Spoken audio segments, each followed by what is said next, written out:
mourut, elle est toujours dans la tombe jusqu'aujourd'hui. C'est vrai. Elle fut juste un porteur. Comme le sont les églises juste des porteurs. C'est pourquoi, voyez ce que Marie fit, typifiant l'église. Et dans ce qu'elle fit, regardez surtout ce qu'elle fit de faux. Ah! Parce qu'une église n'étant pas la parole, elle peut aller dans l'erreur. Parce qu'une église n'est pas la parole. C'est pourquoi il est écrit, examinez toutes choses, retenez ce qui est bon. Amen. Regardez ce que Marie fit. Ça, j'aime vous le lire dans le message, parce que vous n'allez pas dire, c'est tellement profond que c'est fréquent qui a dit ça. Au paragraphe 143-145, la Pentecôte fut comme Marie. Regardez comme fit Marie à la fête de Pentecôte. Que fit Marie de faux? Une fois au cours d'une fête de Pentecôte, elle fut confrontée à un groupe de dignitaires. Elle ne pouvait plus trouver Jésus nulle part. Elle dut revenir sur ses pas après 3 jours de voyage. Alors elle avait quitté Jésus, comme l'église moderne d'aujourd'hui quitte Jésus. Ah. À quoi te sert une église qui a quitté Jésus? Voilà l'erreur que Marie avait commise. Elle avait quitté Jésus comme l'église moderne aujourd'hui quitte Jésus. Vous voyez, frères et sœurs, elle le laissa à la fête de Pentecôte. Marie revint avec Joseph et ils le cherchèrent pendant 3 jours. Et quand ils l'ont trouvé, ils disent, ton père et moi t'avons cherché. Oh là là. Elle renia la naissance surnaturelle de Jésus. Vous voyez? Ton père et moi, prétendant que la naissance n'était pas surnaturelle. Mais maintenant, frères et sœurs, écoutez maintenant, Jésus, la parole, même jeune, corrigea l'erreur. Il fallait que je fasse les œuvres de mon Père. Ah, frères et sœurs, qu'est-ce que c'est que les œuvres de mon Père? C'est quoi? C'est sur cela que nous allons nous attarder un peu. D'abord, je voudrais vous rappeler ceci. Marie fit une faute. Parce que la Bible dit tous ont péché. Il n'y a point d'homme qui ne pêche pas. Il n'y a que Dieu qui ne peut pas pécher. Amen. Amen. Ah.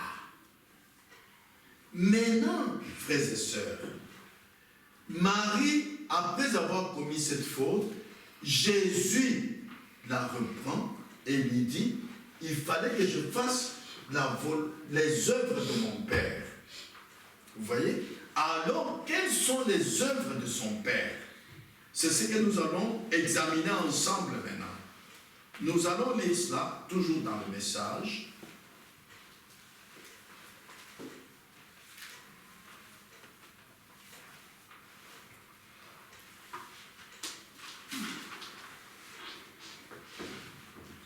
Le prophète dit ceci. Voilà le secret du message maintenant. Les affaires du Père.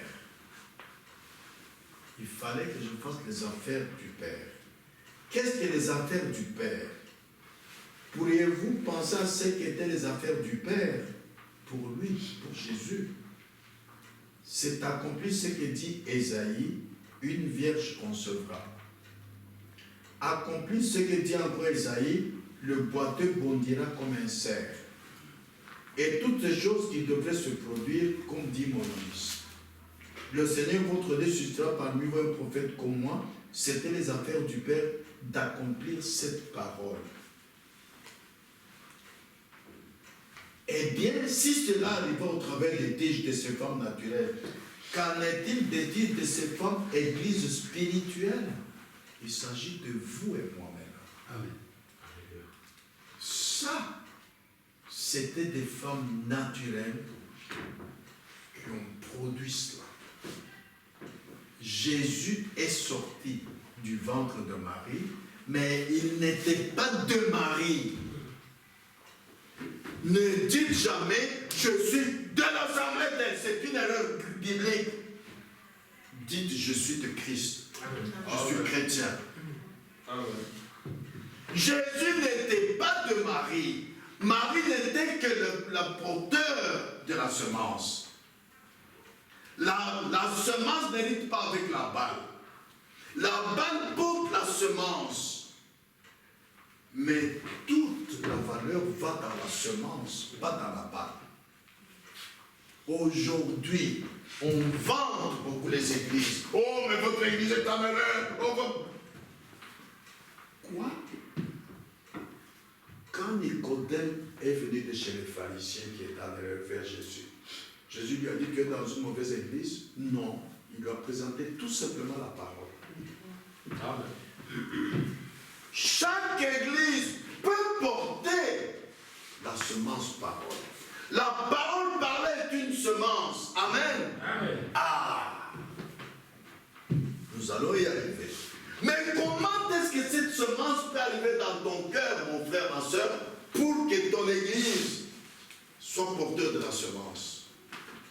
Parce que la parole ne va pas dans les murs de l'église. C'est dans le cœur. C'est pourquoi, en Matthieu 24, 24, vous avez vu qu'il y a deux esprits. L'esprit d'église et l'esprit de l'épouse. Mais maintenant, pour avoir l'esprit d'épouse, pour avoir la semence dans ton cœur, comment est-ce que tu vas écouter la parole? Une fois par mois, une fois par semaine, une fois par an? Voilà le problème aujourd'hui. Dieu a dit, regardez les temps anciens, regardez comment les anciens marchaient et faites comme eux. La première église, ils écoutaient chaque jour la parole. Leur cœur était ensemencé chaque jour. Alors, ils avaient la semence dans leur cœur. Ils mangeaient chaque jour. Ils mangeaient chaque jour. D'ailleurs, c'est le type du naturel, n'est-ce pas, mon frère Jean-Marie? Dans ta famille, vous mangez chaque jour, n'est-ce pas? D'une manière naturelle. Cela typifie le spirituel. Pour avoir la semence dans son cœur, il faut manger chaque jour comme dans la première église. D'abord, maintenant, parlons comme j'ai parlé de ce que fit Marie, n'est-ce pas? Maintenant, parlons d'abord des deux autres femmes, parce que je vous ai dit que ni Agar, ni Sarah, ni Marie ne furent la semence, n'est-ce pas? Mais maintenant, la première naissance d'un enfant vint par Agar, une esclave. Cela ne ressemblait en rien à la promesse. Bon. Et puis, par Sarah. Mais maintenant, voyons ce que fit Sarah. Écoutez ce que fit Sarah.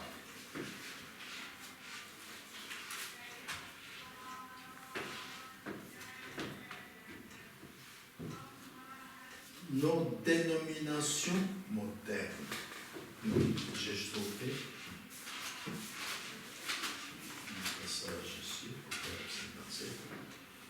Sarah, elle,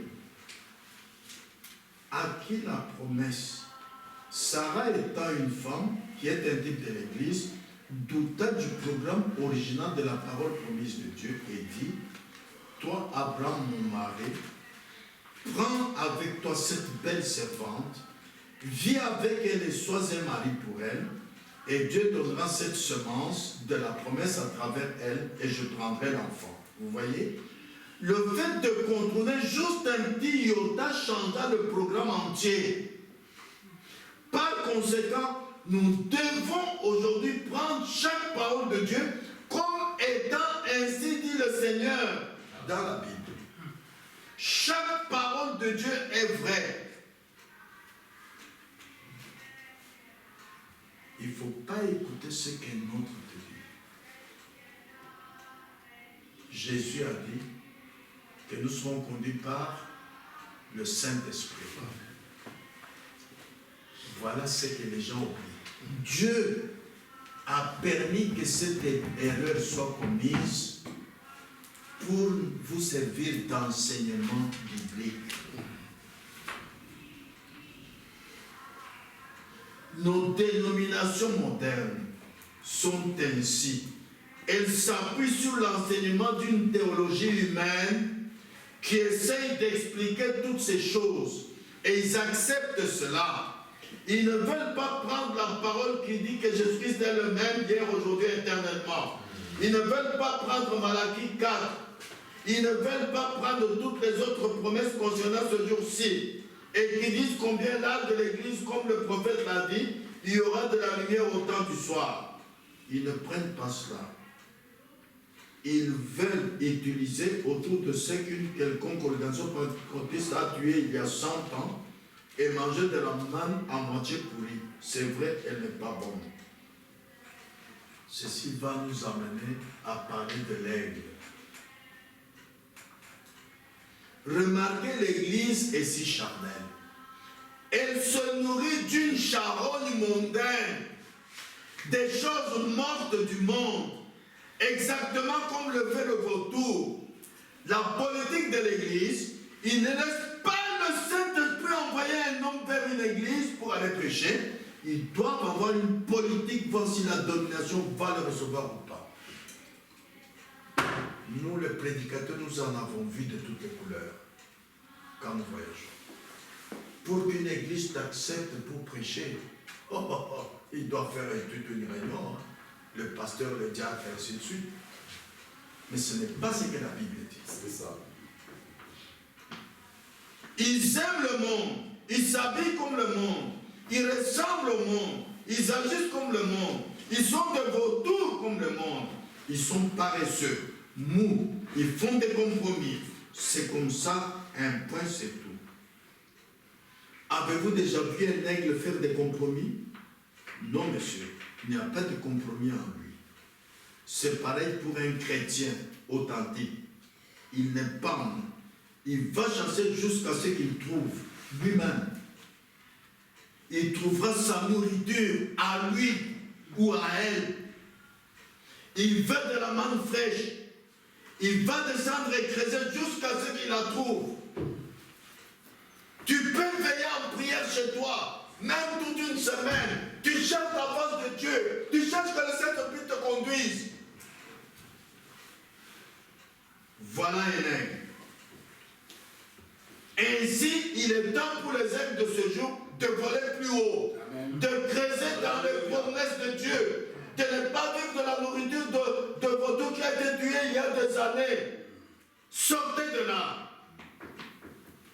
Mon frère Jean-Marie, tu peux nous lire Galates 1, versets 15 et 16.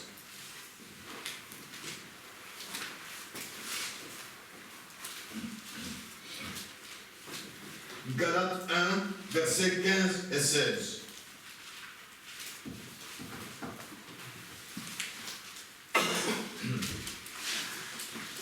Regardez ce qui se passe dans les églises aujourd'hui. C'est honteux.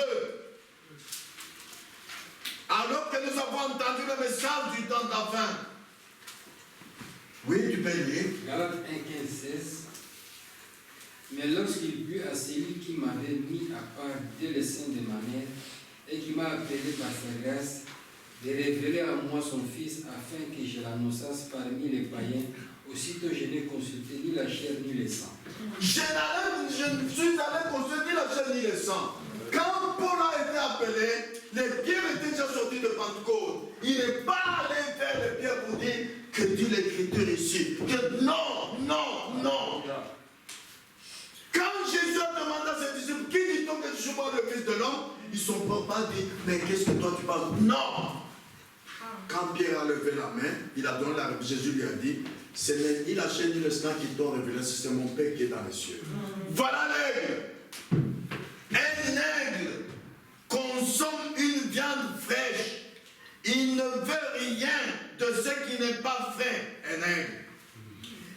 veut rien de ce que quelque chose, il ne veut rien de quelque chose d'occasion. Il ne veut rien de quelque chose qui a été abandonné. Il aime attraper sa propre proie. Amen. Quand une sœur doit savoir comment s'habiller d'une manière biblique, elle ne devra pas demander à une autre sœur. Elle ne devra pas regarder les autres sœurs. Non. Elle doit demander à Dieu. Amen. Seigneur, j'ai cru. N'est-ce pas toi, tu as dit, le Saint vous conduira. Conduis-moi. Que ta volonté m'enseigne comment m'habiller comme une chrétienne. Mais les gens ont perdu l'habitude de poser des questions à Dieu que Dieu ne leur parle pas. Dieu parle. Dieu conduit son troupeau. Dieu se révèle à son peuple. Mais il faut la foi. Frères et sœurs, il faut la foi. Écoutez ceci. Toujours en ce qui concerne Sarah.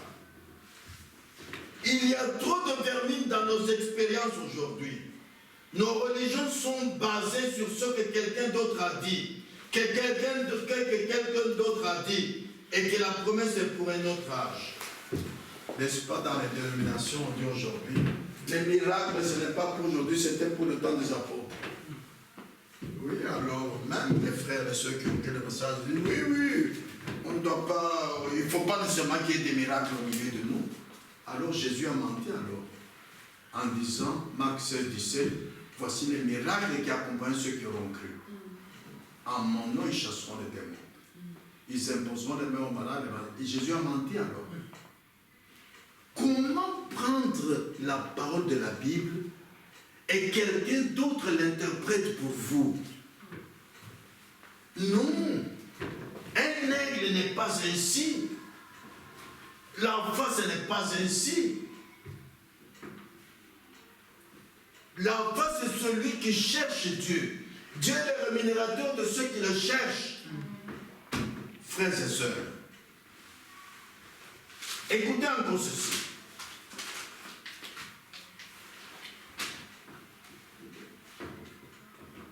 Que mangez-vous? Où allez-vous chercher votre repas quotidien? De quoi vous nourrissez-vous? De la parole de Dieu ou de quelque vieille charogne qui a été utilisée là-bas il y a des années et des années? Votre expérience est-elle faite aujourd'hui de quelque chose que vous avez pris il y a plusieurs années, ou bien est-ce frais et nouveau aujourd'hui? Une nouvelle manne qui vient juste de tomber du ciel, dont vous nourrissez votre âme. Que chacun se pose cette question-là. Après la prédication, tu vas te dire, mais explique-moi un peu ce que le prédicateur a dit là, c'est anti-biblique ça. C'est anti-biblique. En ce moment-là, vous n'êtes pas un aigle.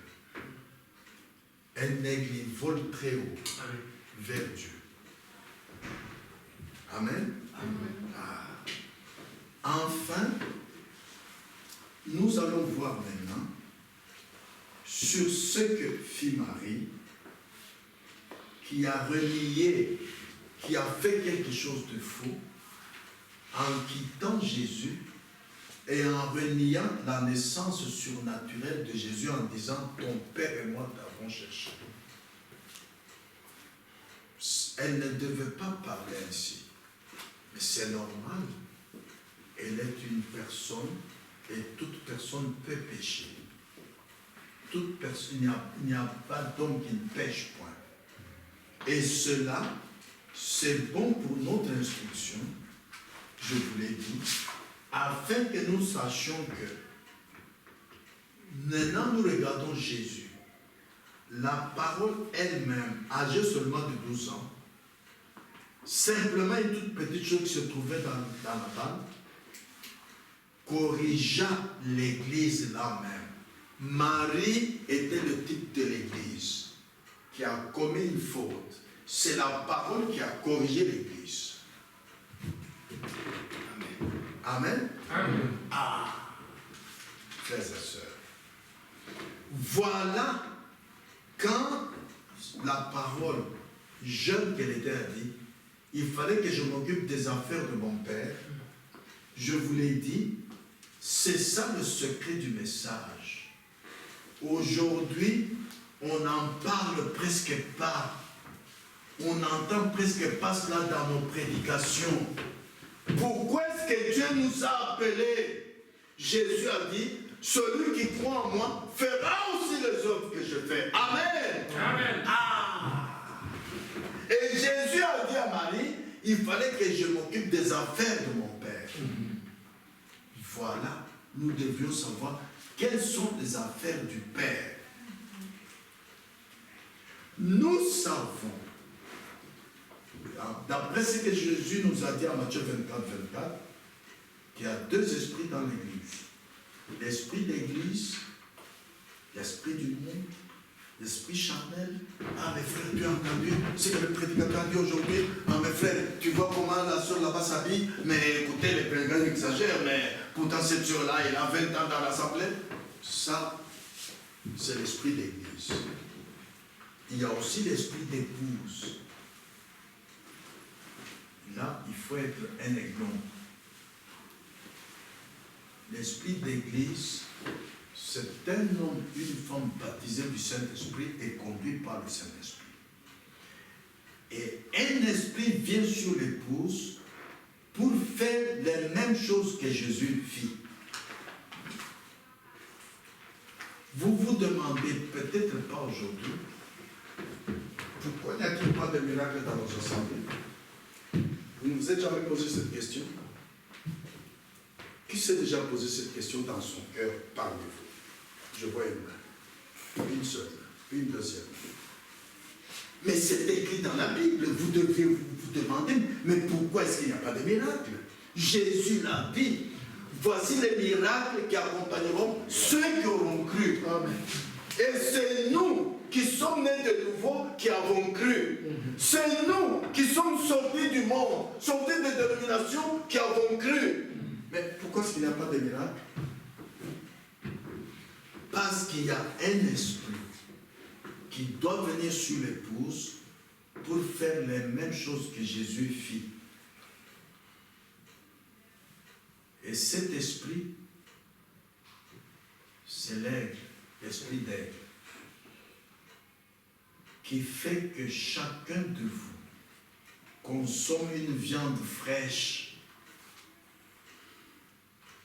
Il ne dira même pas, frère, viens, nous allons veiller en prière pour que Dieu nous conduise à faire des miracles. Non, seul avec Dieu. Et tu attendras jusqu'à ce que le Saint-Esprit te conduise. Parce que Jésus avait dit en Jean 5, 19, le Fils ne fait rien de lui-même. Il ne fait que ce qu'il va faire au Père et il le fait pareillement. Alors toi aussi, baptisé du Saint-Esprit, en tant qu'épouse, tu dois dire, l'épouse ne fait rien d'elle-même, elle ne fait que ce qu'elle va faire à l'époux. Et pareillement, elle le fait. Tu n'as pas besoin de quelqu'un d'autre, tu as besoin de l'époux. Tu as besoin de l'Esprit de Christ. Amen.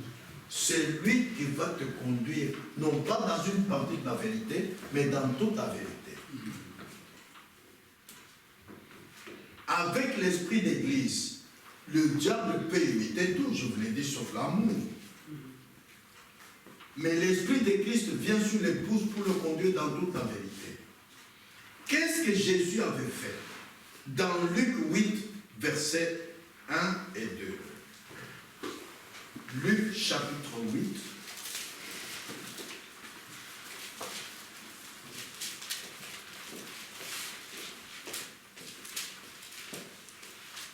Je lis. Luc 8, versets 1 et 2.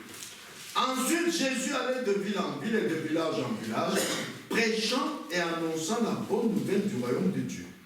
Les 12 étaient avec lui. Et quelques femmes qui avaient été guéries d'esprits malins et de maladies, Marie dite de Magdala, de laquelle était sortie cette démon. Jésus a dit, pour que nous fassions la même chose que lui, allez prêcher la bonne nouvelle à toute la création. Celui qui croira et qui sera baptisé sera sauvé. Celui qui ne croira pas sera condamné. Voici les miracles qui accompagnent ceux qui l'ont cru. En mon nom, ils chasseront les démons. Ils imposeront les mains aux malades et les malades seront guéris. Parmi les miracles, nous voyons que Jésus avait fait retrouver la vue aux aveugles, comme Bartimée. Il avait fait marcher les boiteux. Il avait crié devant la tombe de Lazare, sort, et Lazare est sorti. Mais aujourd'hui, ce n'est pas à nous de nous dire, mais devant quelle tombe vais-je aller? Non! L'épouse ne fait rien d'elle-même. Elle ne fait que ce qu'elle voit faire à l'époux et elle le fait pareillement. Nous devons agir comme le Fils a agi en disant, le Fils ne fait rien de lui-même. Il ne fait que ce qu'il voit faire au Père et le Fils le fait pareillement. Devant la tombe de Lazare, ce n'est pas le Fils qui a dit Lazare sort, non. Le Fils a pleuré devant la tombe de Lazare qu'il aimait beaucoup. C'est le Père qui a dit Lazare sort. Avec quelle écriture j'ose dire ça? Il dit c'est le Père qui est en moi qui fait les œuvres. Voilà ce que j'ai dit. Ce n'était pas le Fils. Alors l'épouse aussi, tu dois croire que c'est l'époux en toi qui fait les œuvres. C'est l'Esprit de Christ en toi qui fait les œuvres. Amen. Frères et sœurs, réveillez-vous. Nous, aujourd'hui, nous sommes dans de grandes attentes. D'abord, nous sommes dans l'attente de la venue du Seigneur Jésus. Deuxièmement, ensuite, nous sommes dans l'attente du salut des âmes perdues qui voudraient recevoir le Seigneur Jésus, être prêts pour sa venue lorsqu'il apparaîtra. C'est pourquoi vous avez vu Jésus qui était sur le chemin du calvaire pour faire l'œuvre de la rédemption, mais il n'a pas passé inaperçu les femmes prostituées, les voleurs, les adultères. Non, il les a menés au salut. Alléluia. Celui qui croit en moi fera aussi les œuvres que je fais. Nous sommes sur la route pour aller à l'enlèvement. Mais quand nous voyons une pécheresse entrer ici, frères et sœurs, écoutez ce que le prophète nous dit ici. C'est très intéressant. Dans Dieu amène son Église à la perfection.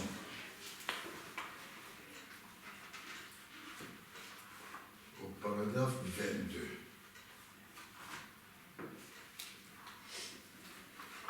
Tout se trouve entre les mains de l'Église et du croyant. Satan a perdu, il n'est qu'un trompeur. Quand vous laissez des frères et des sœurs vivre dans le péché, vous les voyez, vous vous moquez d'elles, vous ne faites pas votre travail. Dieu a mis tout entre les mains de l'Église et du croyant. Satan n'a aucun droit devant un croyant et devant l'Église. Pourquoi? Écoutez ce que le prophète nous dit ici. Remarquez, Dieu s'est fait connaître par la paternité en tant que Père, par la colonne de feu qui est descendue sur Moïse. C'est avec cela qu'il a eu au travers de cela la puissance de faire sortir les enfants d'Israël d'Égypte. Par la filiation, je viens de le lire, quand le Fils est venu, la puissance du Père était en lui pour sortir les femmes pécheresses de leur péché. Satan n'y pouvait rien. Et aujourd'hui, c'est par le Saint-Esprit qu'il le fait. C'est au travers des croyants et des croyantes que Dieu est en train de faire sortir les femmes prostituées du péché. Alléluia. Les voleurs, il le fait sortir du péché. si vous avez la foi. Amen. Parce que un homme, une femme née de nouveau, le Saint-Esprit est avec cette personne. Un homme, une femme baptisée du Saint-Esprit, le Saint-Esprit est en lui. Une partie de la divinité est en toi. Et Satan ne peut pas résister contre ça. Il suffit que tu aies la foi dans ce que Dieu a dit, que tu dis, Satan, sors de mon frère. Il doit sortir au nom de Jésus-Christ. Amen. Mais le problème est que vous ne croyez pas. Le problème, or Dieu a dit, tout est possible à celui qui croit. Amen. Tout. Est-ce que j'ai dit la vérité? Amen. Alors, quel démon peut nous résister, nous? Le prophète vient de dire que tout est entre les mains de l'Église et du croyant. Tout. Dieu a remis. Jésus a dit dans Acte 1:8, vous recevez une puissance de cette assurance et vous serez mes témoins. Nous ferons ce que Jésus avait fait. Nous pouvons faire marcher les boiteux. Nous pouvons faire retrouver la vue aux aveugles. Mais il faut la foi. Comme celle de Marie. La pensée vierge. Tu ne raisonnes pas. Tu sais que Dieu, quand il dit quelque chose, il ne peut pas faillir. Jésus, en ce qui concerne la foi, il a dit, avec la foi comme un grain de... Tu peux dire que cette montagne se déplace, elle se déplacera. Tu crois en ça, mon frère Jean-Marie? Je peux le faire. J'ai toujours demandé à Dieu de m'envoyer déplacer une montagne. J'irai. Je ne craindrai pas. La foi est une ferme assurance de choses qu'on espère. Amen. Une démonstration de celles qu'on ne voit pas. Amen. Amen. Amen. Frères et sœurs, lorsque quelqu'un vit dans le péché, dans l'incrédulité, il est possédé par le diable, il est emprisonné. Si toi, frère, toi, sœur, tu ne connaissais pas la grâce de Dieu, qui tu es, quel pouvoir tu as, tu dois croire que le pouvoir t'a été donné. A été donné à l'Église. Que le Saint-Esprit qui est avec toi ou qui est en toi, il est puissant plus que les démons qui sont dans cette personne-là. Et tu dois dire aux démons de sortir de cette personne. Et il sortira. Amen. Inclinez la tête pour l'adoration. Mon frère, ma soeur, je connais l'amour de Dieu. Il m'aime. C'est ce que chacun devrait aimer. Je connais la puissance de Dieu, qui est mon Père céleste. Il est assez grand pour manifester sa puissance. Je connais que ses paroles de promesse sont infaillibles. Je connais qu'il peut se manifester dans un don divin.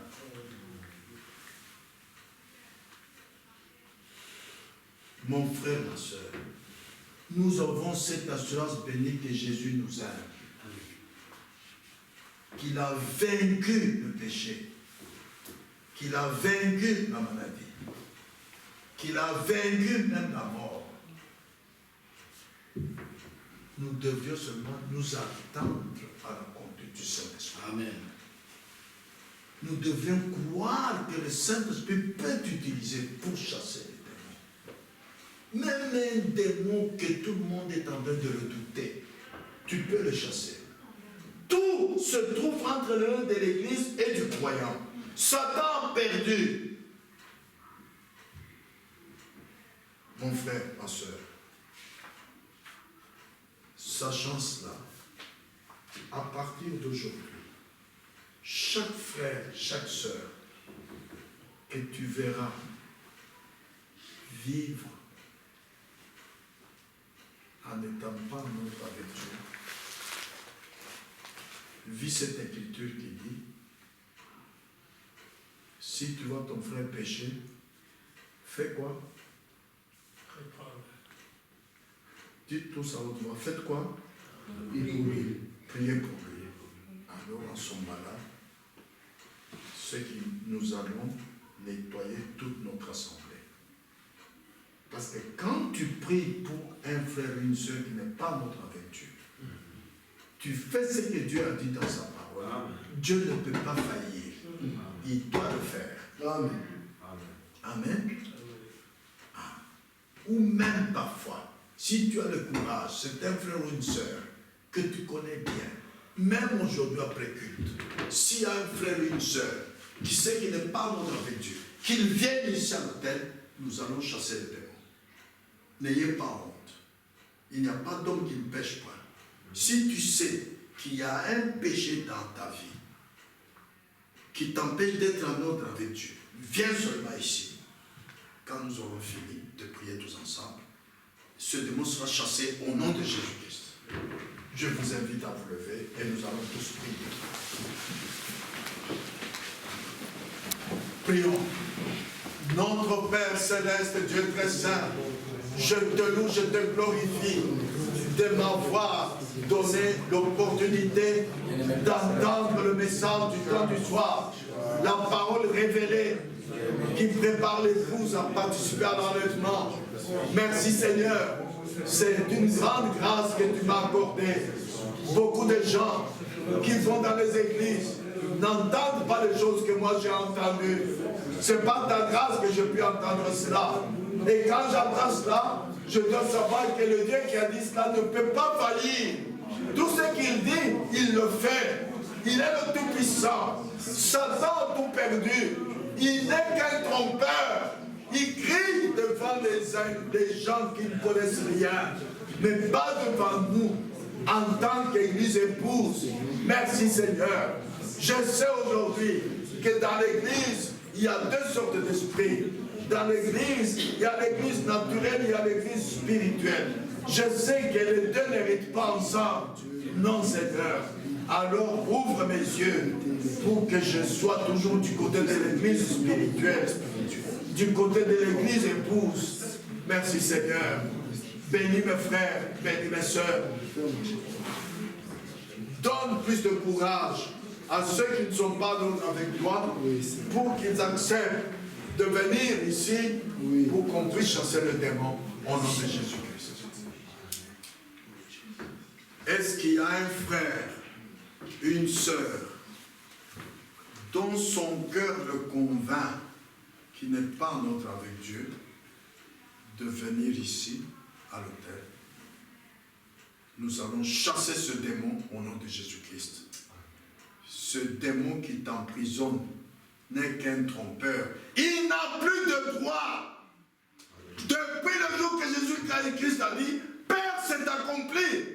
Les démons ont perdu tous les droits. Et au contraire, il a donné le pouvoir à l'Église et aux croyants de les chasser. Nous pouvons les chasser. Mon frère, ma soeur, venez ici. Nous allons chasser ce démon. N'ayez pas honte. Oui, que Dieu vous bénisse. Que Dieu te bénisse, ma soeur. Que Dieu te bénisse.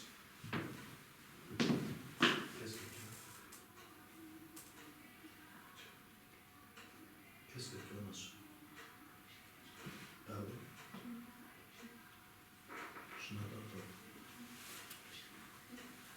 Tu as envie d'approcher. Approcher à quoi?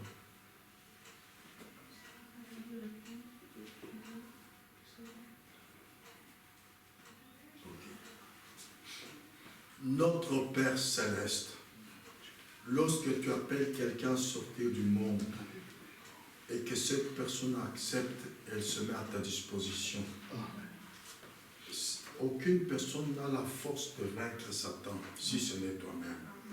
C'est pourquoi ma soeur, qui est sortie du monde, n'arrive pas souvent à avoir le temps pour lire la Bible ou pour prier.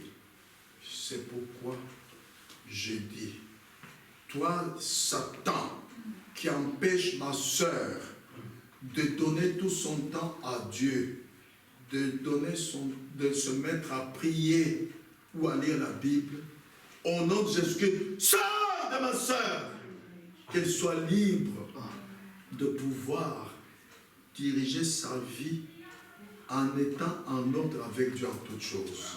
Selon sa foi, j'impose mes mains sur sa tête pour que toi tu quittes ce corps pour toujours et que Jésus-Christ conduise ma soeur.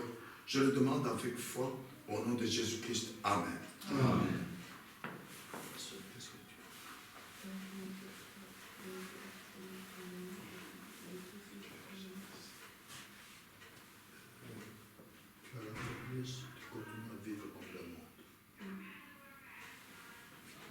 Notre Père Céleste, Dieu très saint, lorsque tu appelles quelqu'un, c'est parce que tu as suffisamment de puissance, plus que Satan, pour le libérer des liens du diable.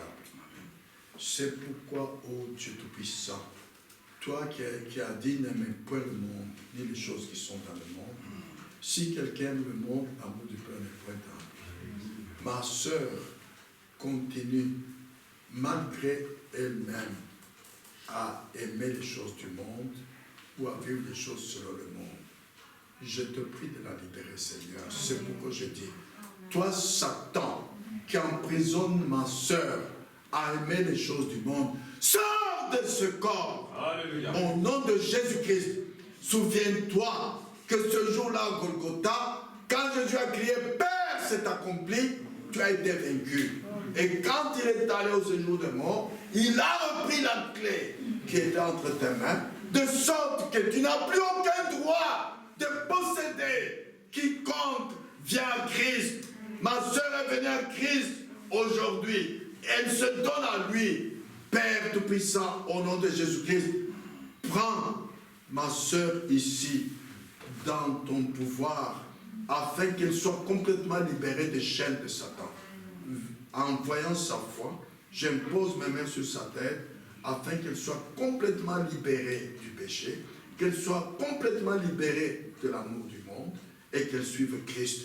Je te remercie de m'avoir exaucé, car j'ai ainsi prié avec foi au nom de Jésus-Christ. Amen. Amen. Que Dieu vous bénisse. Amen.